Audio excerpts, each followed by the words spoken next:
พินาศปักรัฐปราศัยเราอยู่เป็นลาวสร้างลาวให้สีวิไลลูกจ้าหรือไพนำใจสามเหล่าทหาร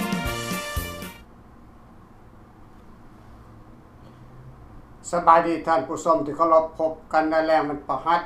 วันที่7 พฤษภาคม 2026ผ่านทางฟรีลาว Government Television ในประเด็นการเมือง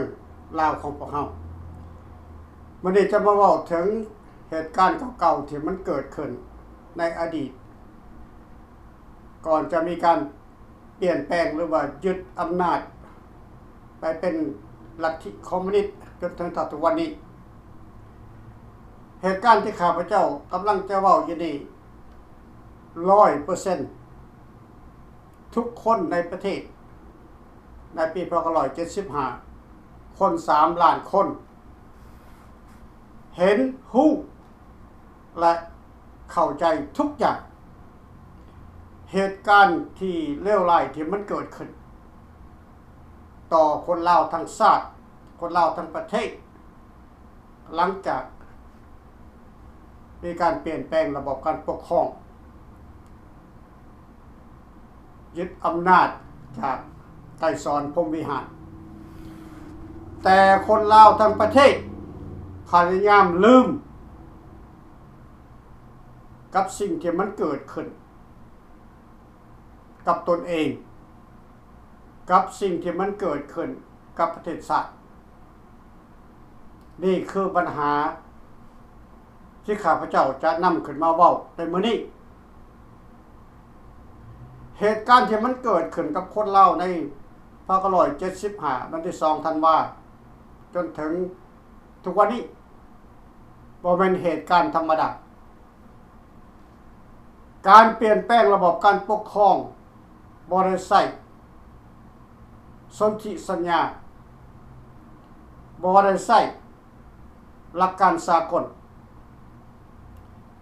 ไกรสอนพรหมวิหารเขายึดอำนาจในวันที่2 ธันวาคม 2575ประกาศเป็นสาธารณรัฐประชาธิปไตยประชาชนลาวแล้วก็จับกุมเอาคนของรัฐบาลภายขวาบ่ว่าจะเป็นนักเรียนนักศึกษาประชาชนทุกภาคหญ้าจนถึงทหารข้าราชการจนถึงพระบาทสมเด็จพระเจ้ามหาชีวิตเอาไปคุมขังประหารชีวิตและทรมานห่างไกลคนลาวทั้งประเทศได้สัมผัสกับเรื่องนี้ดีพี่น้องเขาจะเล่าไปเป็นตอนไปเพื่อทบทวนบทเรียนเหตุการณ์ที่มันเกิดขึ้นกับคนลาวทั้งประเทศจนเฮ็ดให้ประเทศลาวกลายเป็นประเทศห้างคนลาวเกือบครึ่งหนึ่งของประเทศได้หายสาบสูญไปจากแผ่นดินส่วนหนึ่งถูกเอาไปประหารชีวิตส่วนหนึ่งเอาไปคุมขังทรมานแก้แค้นสงครามส่วนหนึ่งเอาไปทำงานค่าแรงงานพี่น้องส่วนหนึ่งอพยพออกจากประเทศบอกง่ายๆลบหนีบ่แม่นอพยพซื่อๆมันลบหนีความตายส่วนหนึ่งแต่คนลาวในสมัยนี้บ่มีความทรงจำและบ่อยากจำกับเหตุการณ์เลวร้ายที่มันเกิดขึ้นกับคนลาวทั้งประเทศเกิดขึ้นกับครอบครัวตัวเองเกิดขึ้นกับตนเองอีกบ่มีใครอยากจำมันนี่คือเหตุผลที่เฮ็ดให้ลัทธิคอมมิวนิสต์ยึดครองประเทศลาวจนเท่าทุกวันนี้จนถึงเท่าทุกวันนี้ย้อนคนลาวที่ถูก กดขี่คนเล่าที่ถูกหนีบเต็ง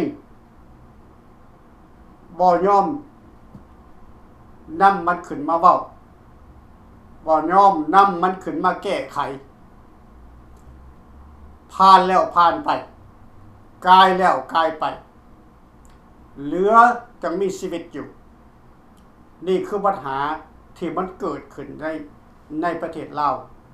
จึงเฮ็ดให้ลัทธิคอมมิวนิสต์นั้นมันมีอำนาจและมีอิทธิพลในการปกครองคุ้มครองคนลาวให้อยู่ภายใต้การนำพาในระบบขาทาสทุกวันนี้จึงคนลาวรุ่นใหม่เกิดมาใหม่หลังจาก75จึงพากันอพยพออกจากประเทศไปสอกหางานทำต่างประเทศเพื่อสอกหาต้นทุนส่วนหนึ่งมันไปเสียให้รัฐบาลนั่นคือการกดขี่แต่คนลาวจะพวกนั้นจะบ่ค่อยบอกถึงรัฐบาลของเขาอีกคนลาวกลุ่มใหญ่ที่เคยเป็นอพยพหลบหนีมาอยู่ต่างประเทศก็หันหน้าไปร่วมมือกับรัฐบาลคอมมิวนิสต์ลืมทุกสิ่งทุกอย่างที่มันเกิดขึ้นกับตนเองบ่คิดถึงว่าเมื่อก่อนนั้นเขาเคยเฮ็ดหยังกับโตเมื่อก่อนนั้นเขาเคยจับโตไปขังเมื่อก่อนนั้นเขาเคยจับโตไปทรมาน5 ปี10 ปีแต่ละคนด้วยความเครียดแค้นของเขาเจ้าแต่เมื่อรัฐบาลสปปลาวรัฐบาลคอมมิวนิสต์เปิดประตูเปิดประเทศให้คนลาวอพยพกลับเข้าไปเยี่ยมยามพี่เยี่ยมยามน้องเข้าไปเยี่ยมยามบ้านเกิดคนจำพวกนี้บ่ได้คิดถึงความเจ็บปวดในเมื่อก่อนพากันหลั่งไหลเข้าไปพี่น้องเข้าใจบ่มันเป็นการหย่อท่อพวกท่านต้องเข้าใจว่านั่นคือการหย่อท่อของรัฐบาลคอมมิวนิสต์สปปลาวเขาตั้งใจอยากจะหย่อหยันคนลาวนอกประเทศคือคนลาวในอดีตราชอาณาจักรลาวหรือว่าคนลาวอพยพเขาต้องการจะหย่อหยันศักดิ์ศรีของคนลาวจำพวกนั้นแต่คนลาวจำพวกนั้นบ่เคยคิดบ่เคยคิดอยากจะเป็นศัตรูกับพรรคคอมมิวนิสต์สปปลาวคิดเพียงแต่ว่าอยากจะกลับไปสร้างความสงบอยากไปกลับไปอยู่เยี่ยมยามพี่เยี่ยมยามน้องเยี่ยมยามบ้านเกิดเมืองนอนก่อนจะตายซึ่งเฮ็ดให้พวกคอมมิวนิสต์นี่มันได้ใจแผนการมันได้ผลใจพวกท่านจะบอกเข้าใจความหมายของข้าพเจ้าว่ามันหย่อหยันแบบใดใจเมื่อมันจับพวกเขาหรือพวกท่านไปขังไว้ตามสายแดนต่างๆตั้งแต่ซ้ำเหนือลงมาจนฮอดสารวัตรมีคุกหน่อยคุกใหญ่คุกสมปิคุกขังบ่ให้กินข้าวกินน้ำใส่แรงงานแต่บ่ให้กินข้าวใส่แรงงานแต่บ่ให้นอนล้มตายกันเป็นมากมายหลายแสนคนนี่จำพวกหนึ่งที่บาคาพเจ้าว่าไปแต่ในเมื่อว่าเหตุการณ์มันสงบไปแล้ว30 ปีเหตุการณ์มันสงบไปแล้ว50 ปีพวกคอมมิวนิสต์มันก็ยั่วยงให้พวกนี้พวกเคยเป็นเสลยซึกของมันนี่ กลับคืนเข้าไปประเทศยั่วยงหลอกลวงว่าพวกคอมมิวนิสต์นี่ลืมทุกสิ่งทุกอย่างที่ผ่านมาเพื่อหลอกลวงให้พวกทหารข้าราชการประชาชนตำรวจยังก็แล้วแต่นักเรียนนักศึกษาก็แล้วแต่ที่เคยโต้หนีออกจากประเทศกลายเป็นอพยพหลบภัยมาอยู่ต่างประเทศนี่กลับคืนไปเบิ่งบอนเขาคุ้มขังตัวเองกลับคืนไปเบิ่งเขาขา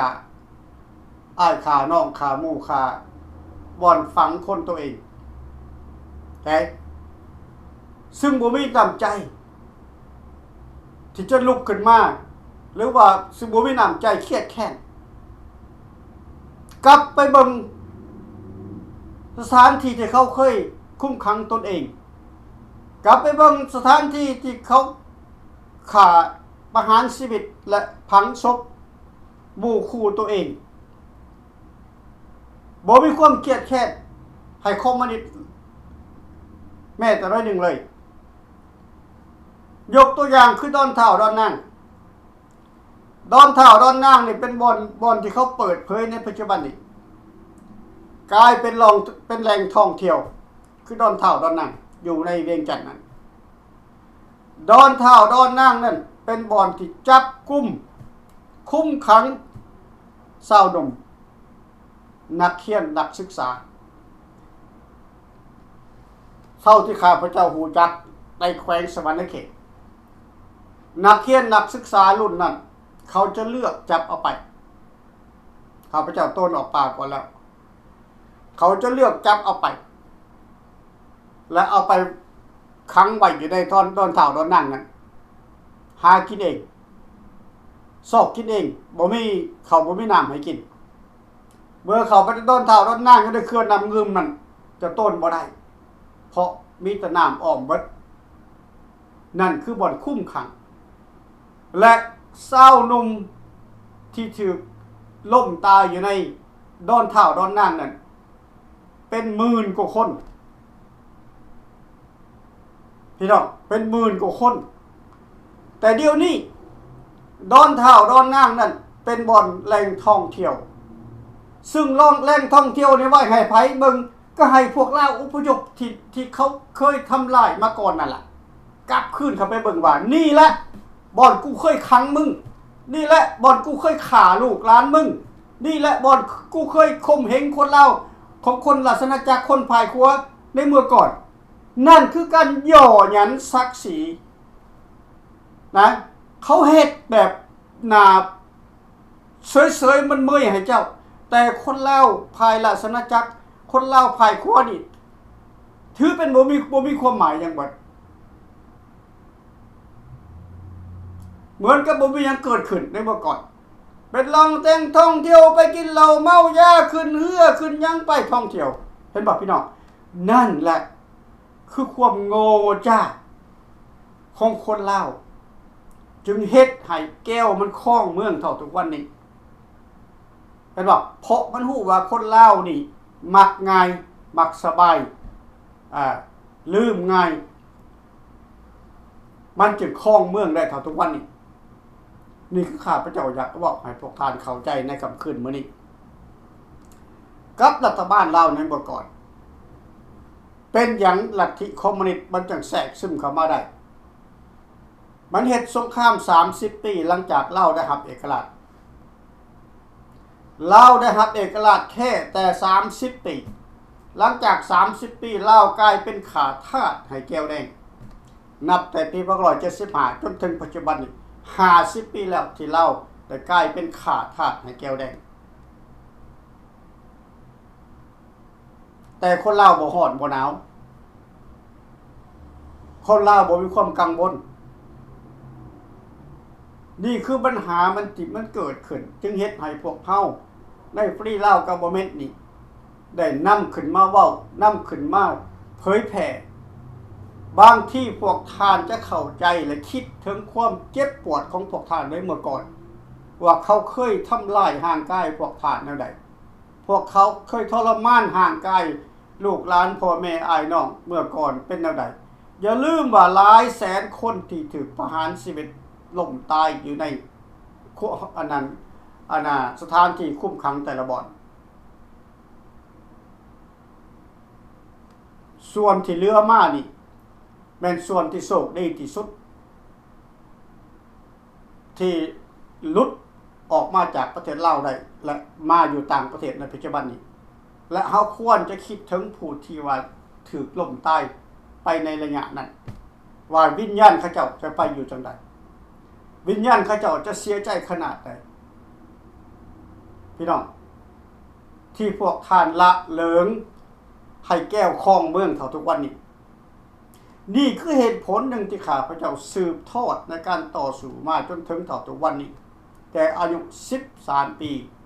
15ปีขออนุญาตแต่อายุ15ปีจนฮอด60กว่าปีในปัจจุบันนี้ข้าพเจ้าจะสู่บ่ถอยเพราะข้าพเจ้าเห็นหลายสิ่งหลายอย่างในเมื่อก่อนที่มันเกิดขึ้นในแผ่นดินลาว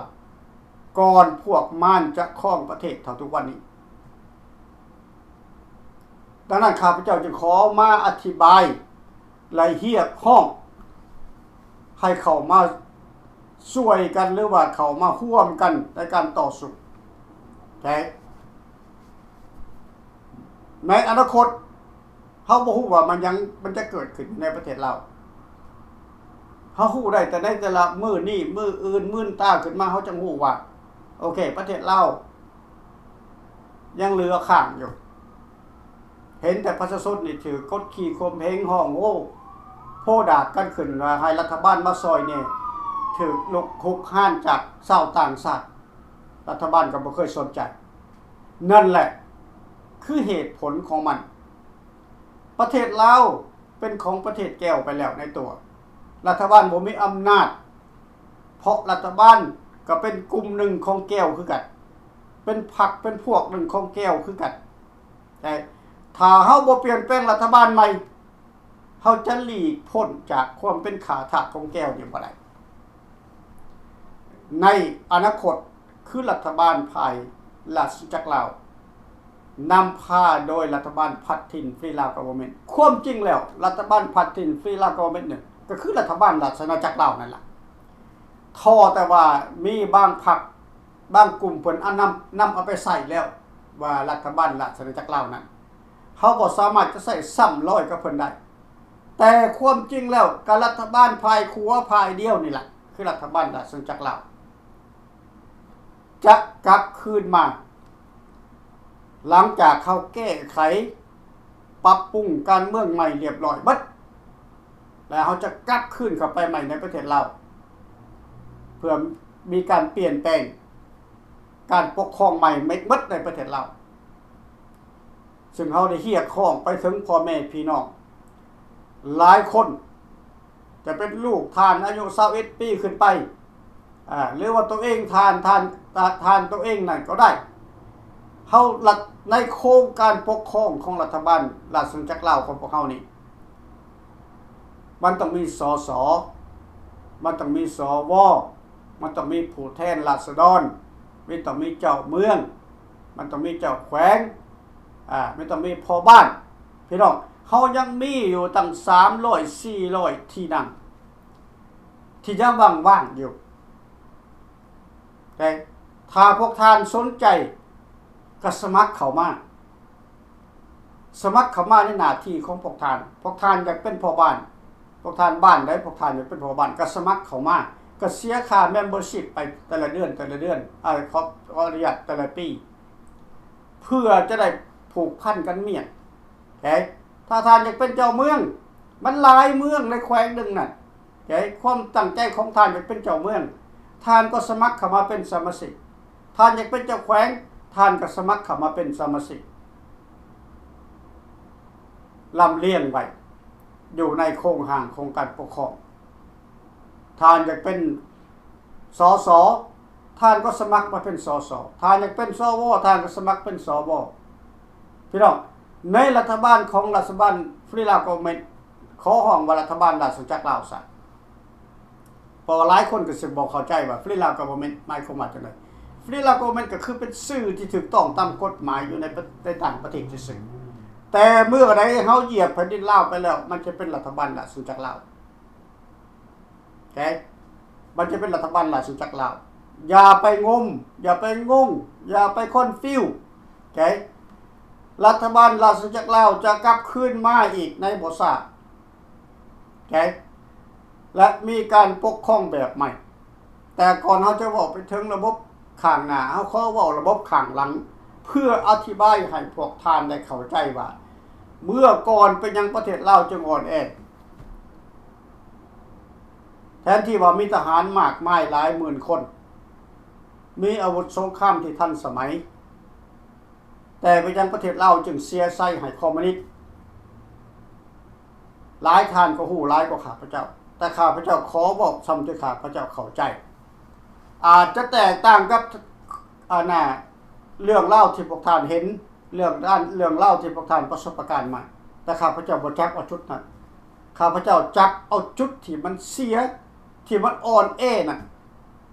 ขึ้นมาอธิบายให้พ่อแม่พี่น้องได้เข้าใจโอเคคำว่ารัฐบาลราชอาณาจักรลาวในเมื่อก่อนโอเคอย่าลืมว่าลาวขออนุญาตเขาหน่อยบ่ท่านจะให้ไผโตเข้ามาเด้อครับข้าน้อยขออธิบายครับนี่ซะก่อน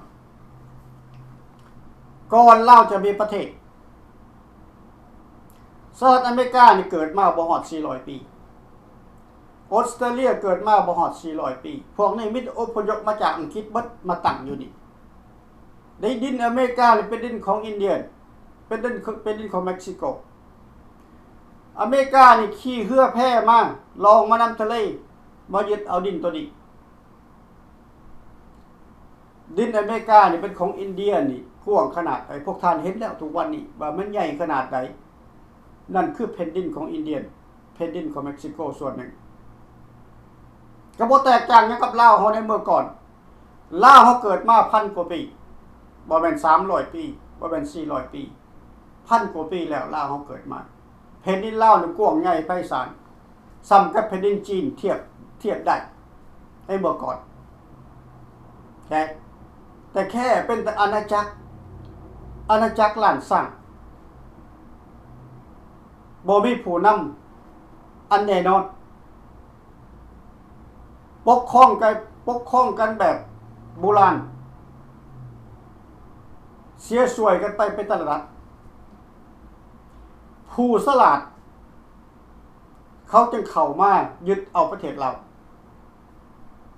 ทางภาคเหนือภาคตะวันตกภาคใต้ภาคตะวันออกเขาสลาดเขาเข้ามายึดเอาจนเบิดประเทศเราจนกว่าเกิดมีสงครามโลกครั้งที่2เกิดขึ้นพี่น้องจึงประเทศลาวจึงได้รับมอบหมายให้เป็นประเทศและมีเอกราชได้ในปี1953ด้วยฝรั่งเศส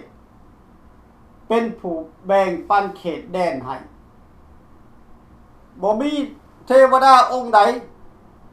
บ่มีราชวงศ์องค์ใดที่ไปขอจากฝรั่งเศสเรื่องแบ่งปันเขตแดนแบ่งฝรั่งเศสแบ่งปันเขตแดนให้เองเพราะฝรั่งเศสเข้าไปฆ่า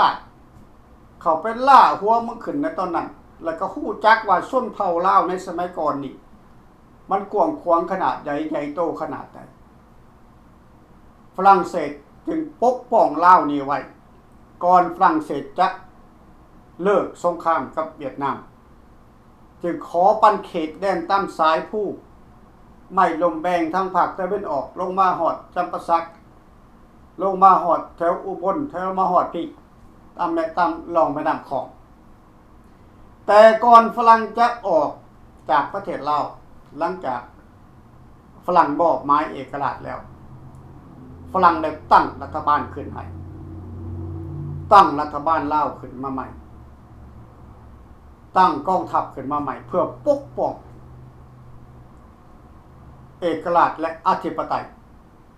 แต่คนลาวก็บ่สามารถจะปกป้องได้บ่ได้ย้อนความทะเยอทะยานย้อนความอิจฉาบังเบียดซึ่งกันและกัน ฝรั่งจึงแต่งตั้งให้พระบาทสมเด็จพระเจ้ามหาชีวิตศรีสว่างวงศ์ขึ้นเป็นองค์ประมุขและแต่งตั้งทุกอย่างเป็นโครงการโครงห่างการปกครองวัดในเมื่อก่อนฝรั่งจะถอนตัวออกหลังจากนั้นมันยังมันเกิดขึ้นในประเทศเราก็มีการบ่พอใจกันเกิดขึ้นราชวงศ์กับราชวงศ์มีการแบ่งแยกญาติแย่งบัลลังก์กันเกิดขึ้นภายหนึ่งบ่พอใจคือภายสุวรรณากับสุภาณวงศ์บ่พอใจเห็นบ่บ่พอใจที่ฝรั่งมอบหมายแต่งตั้งให้พระเจ้าศรีสว่างวงศ์เป็นองค์ประมุขจึงแยกกันออกไปศรีสว่างวงศ์พร้อมด้วยพญาหลายพญาได้พากันแตกตัวออกไปอยู่ประเทศไทยเพื่อจะไปตั้งของหน่วยงานอิสระจะกลับเข้ามาต่อสู่เอาบัลลังก์พี่น้องนี่คือการคัดแย้ง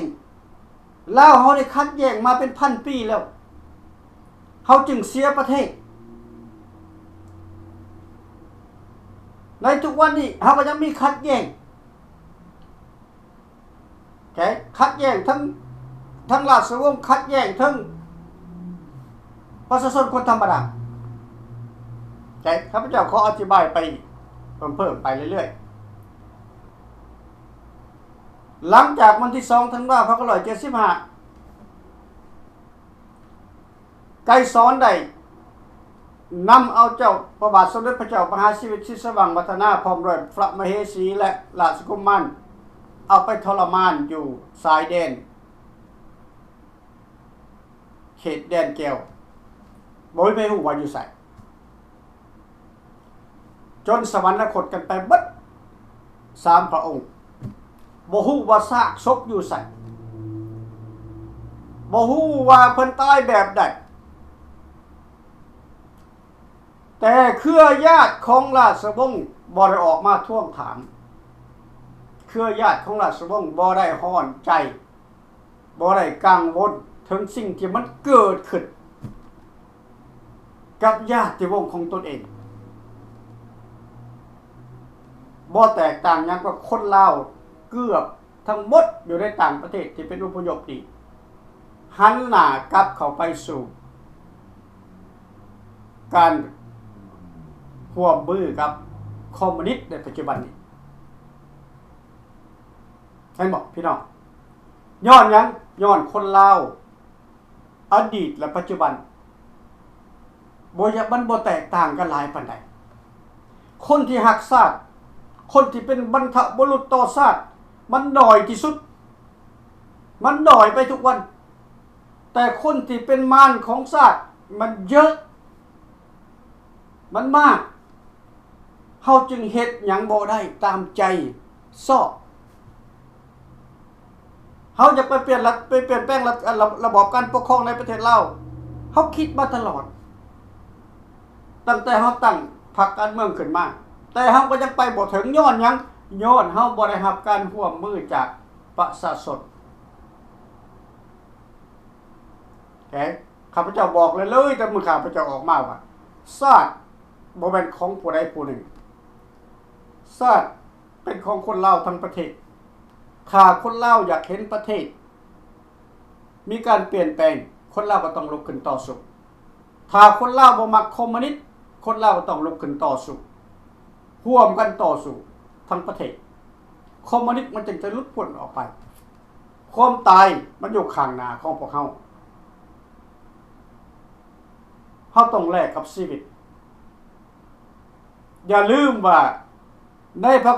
1975จนถึงปัจจุบันนี้บรรพบุรุษลาวที่ถูกตายนำสายแดนโดยความหักษาดนี่จนนับบ่ถ้วนแต่ส่วนใหญ่บ่มีไผอยากหาผู้บ่มีไผอยากสนใจนี่คือความอ่อนแอของคนลาวของพวกเฮากลับขึ้นไปถึงรัฐบาลราชสจักรลาวในเมื่อก่อนพวกคอมมิวนิสต์จะแทรกซึมเข้ามาในประเทศลาวได้ เหตุผลมันมาจากไสพวกท่านก็ฮู้ข้าพเจ้าก็ฮู้ก็มาจากรัฐบาลภายในที่เป็นใส่ให้ศัตรูข้าพเจ้าขอเปิดแจ้งโลดให้พวกท่านเขาได้ยินนำกันเพราะหลายท่านบ่กล้าเว้ากลัวยังกลัวอำนาจอยู่ยังกลัวอำนาจของราชวงศ์อยู่ยังกลัวอำนาจของคอมมิวนิสต์อยู่ข้าพเจ้าบ่ได้เว้ากายเกินถึงราชวงศ์ในปัจจุบันนี้ข้าพเจ้าเว้าถึงราชวงศ์ในเมื่อก่อนเพิ่นเสด็จสวรรคตไปเบิดแล้วหรือว่าเพิ่นตายไปเบิดแล้วส่วนหนึ่งก็ยังกลัวอำนาจเขาเจ้าอยู่เห็นบ่พี่น้องสุวรรณาเป็นไผสุภาพวงศ์เป็นไผและไปยังรัฐบาลลาวจึงประชาชนลาวหรือว่ารัฐบาลในอันนั้นสภาลาวจึงไปเลือกเอาสุวรรณาเป็นนายกบ่แม่นประชาชนเลือกแม่นสภาเป็นผู้เลือกสภาเป็นไผสภาก็เป็นคนของคอมมิวนิสต์เป็นคนของสุภาพวงศ์ไปครึ่งหนึ่งใกล้ครึ่งอีกคะแนนมันจึงได้ให้สุวรรณาได้ขึ้นเป็นนายกสุวรรณาขึ้นเป็นนายก30ปีจนกว่าประเทศลาวถึงโค่นล่มพวกท่านแปลกบ่เป็นยังบ่เปลี่ยนนายกประเทศลาวเป็นประเทศเสรีแต่บ่มีไผเปลี่ยนนายกย้อนหยังย้อนคนอยู่ในสภาน่ะส่วนหนึ่งมันกลัวย่านอำนาจส่วนใหญ่แม่นเสื้อพังสุวรรณา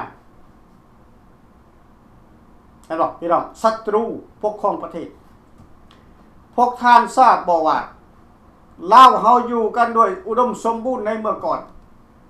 เราเคยบอกกันมาตลอดทุกคนบอกกันมาตลอดอยู่ในหน้าโซเชียลมีเดียทุกช่องคนลาวเว้าตลอดว่าประเทศลาวในอดีตนี่มันอยู่ดีกินดีสบายบ่มีการกดขี่บ่มีการบังคับบ่มีคุกมีคอกบ่มีจับมีกุมเพาะบ่มีโจรมีมันมีหยังแบ่งปันกันกินพวกท่านฮู้ว่าพวกท่านบ่ฮู้ซ้ำว่ามันบ่ได้เป็นแผนการของรัฐบาลพวกท่านบ่ฮู้พวกท่านว่ารัฐบาลลาวดีซั่นดีจังซี่ในเมื่อก่อนความจริงมันบ่แม่นโครงการของรัฐบาลมันเป็นโครงการของพระบาทสมเด็จพระเจ้ามหาชีวิตศรีสว่างวัฒนาที่เพิ่นโอบอ้อมเอาคนลาวไว้ที่เพิ่นบีบบังคับให้รัฐบาลราชจักรลาวนี่บ่ให้เก็บภาษีประชาชนแม่นโครงการของพระบาทสมเด็จพระเจ้ามหาชีวิตศรีสว่างวัฒนาฉะนั้นแล้วคอมมิวนิสต์มันต้องปราบมันต้องจับครอบครัวญาติวงศ์ของพระบาทสมเด็จพระเจ้ามหาชีวิตศรีสว่างวัฒนาไปประหารชีวิตเพื่อตัดงูต้องฆ่างูต้องตัดหัว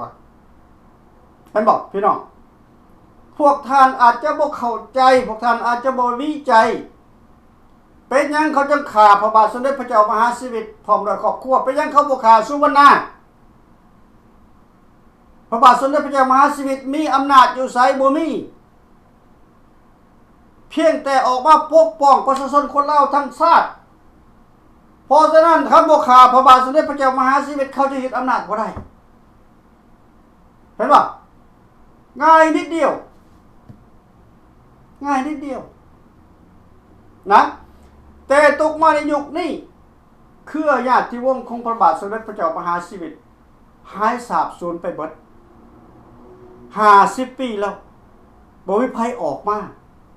ทักท้วงของเหตุการณ์ที่มันเกิดขึ้นในครอบครัวเพิ่นบ่มี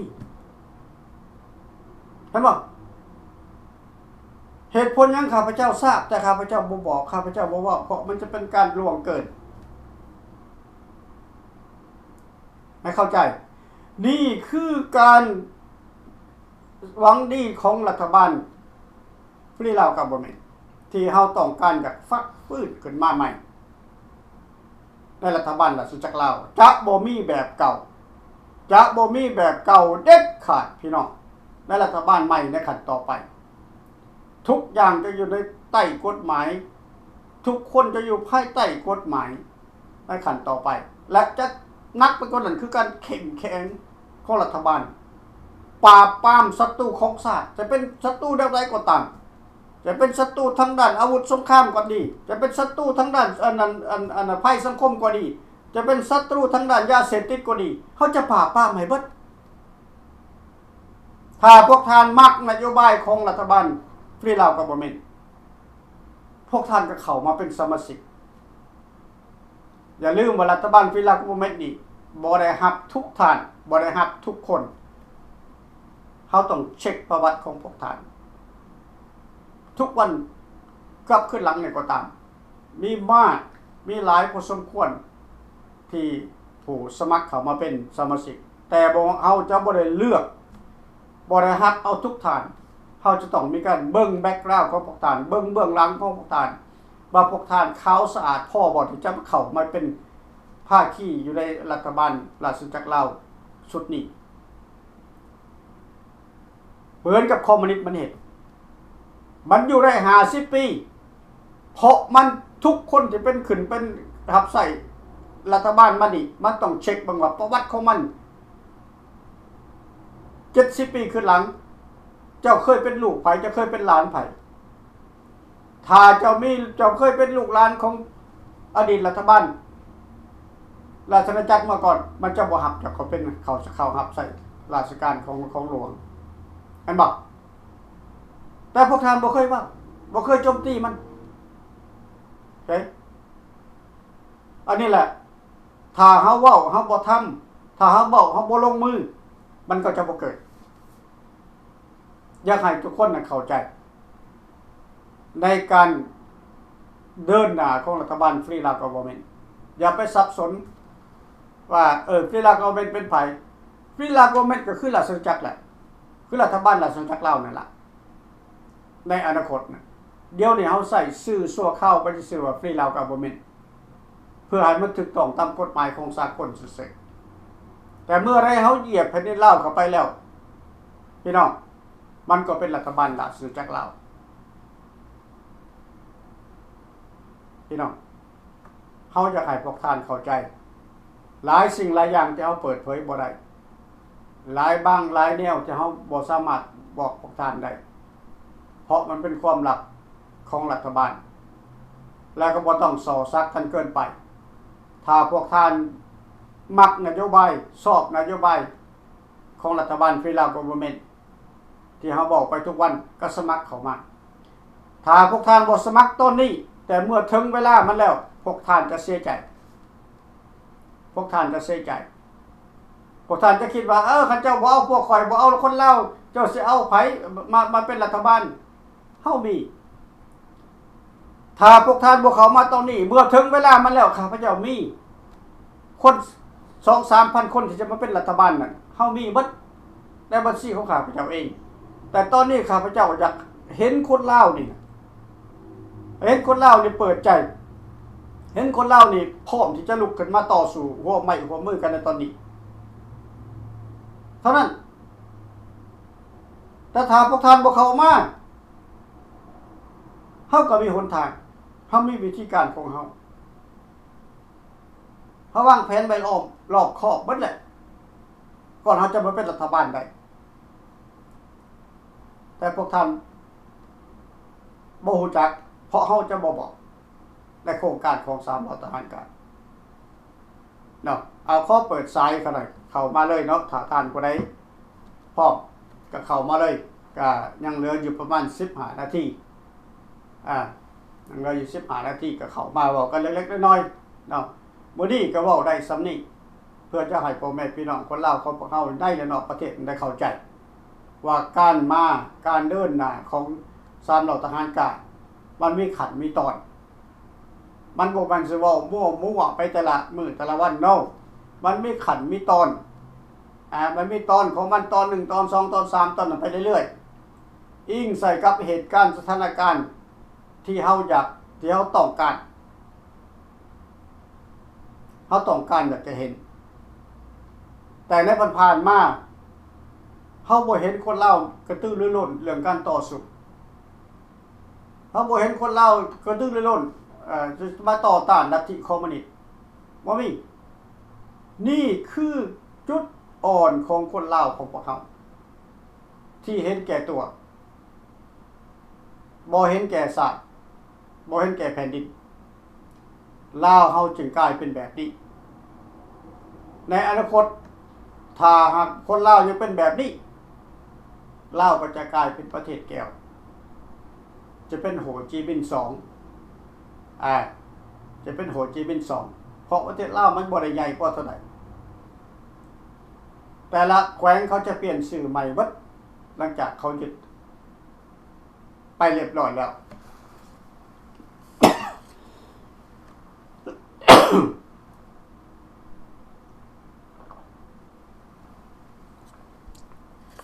ถ้าพวกทานพร้อมจะยื่นเคียงบ่าเคียงไหลกับพวกเฮาก็เสนอเข้ามา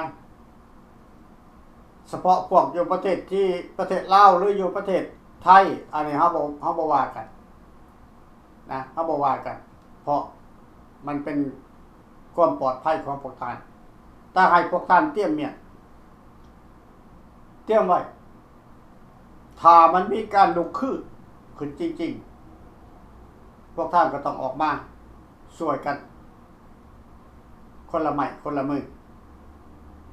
มื้อใดวันใดจะเกิดบอกบ่ได้มื้อใดเฮาพร้อมมื้อใดสากลพร้อมมันก็เกิดเขาบอกบ่ได้ฉะนั้นให้พวกท่านทุกคนก็ต้องเตรียมไปตลอดเตรียมไปเรื่อยๆถ้ามีเหตุการณ์เกิดขึ้นก็แสดงว่ามันมีการลุกขึ้นมีการขับไล่รัฐบาลคอมมิวนิสต์ก็ต้องออกมาช่วยกันใครมีหยังก็ออกมาใครมีอาหารการกินก็เอามาใครมียุกมียาก็เอามาใครมีหยังก็เอามาในเมื่อเวลามันเกิดแล้วยาสุรีอยู่ยาสุลบอยู่การต่อสู้มันต้องประเสริญกับหน้าต่อหน้ามันจังถือว่าเป็นการต่อสู้แท้เอาได้คำขึ้นมาเลยข้าพเจ้าก็ขอจบไว้สำนี้พบกันใหม่เนาะในอาทิตย์หน้าถ้าท่านผู้ใดสนใจแนวใดก็คอมเมนต์เข้ามาในรายการนั่นแหละข้าพเจ้ากวดอยู่แล้วก็ขอบใจทั้งทุกท่านที่ติดตามผู้ที่ติดตามรายการแล้วก็คอมเมนต์มาในรายการนั้นก็ขอบใจหลายๆเนาะข้าพเจ้าอ่านอยู่เนาะอ่านทุกครั้งทุกวันที่ว่าข้าพเจ้าได้โพสต์ออกไปแล้วอย่าลืมกดไลค์กดแชร์กันไปเรื่อยๆถ้าพวกท่านอยากติดตามรายการของข้าพเจ้าพวกท่านกด subscribe เวลามันขึ้นมาปุ๊บพวกท่านก็กดโหลดแต่ละมือเวลามันขึ้นมาต้องกดแล้วแชร์มันจึงจะอัตโนมัติขึ้นมาเองมันถ้าว่ามันขึ้นมาแล้วท่านบ่กดเอาบ่กดฟังมันก็ขึ้นมาเทื่อ1 2เทื่อมันก็หายไปมันจะบ่กลับมาอีกเพราะท่านกด subscribe แต่ขาดแล้วท่านบ่สนใจอันนี้ท่านต้องเอาใจใส่เพื่อบ้านเพื่อเมืองของพวกเขาขอมกกับใจพบกันใหม่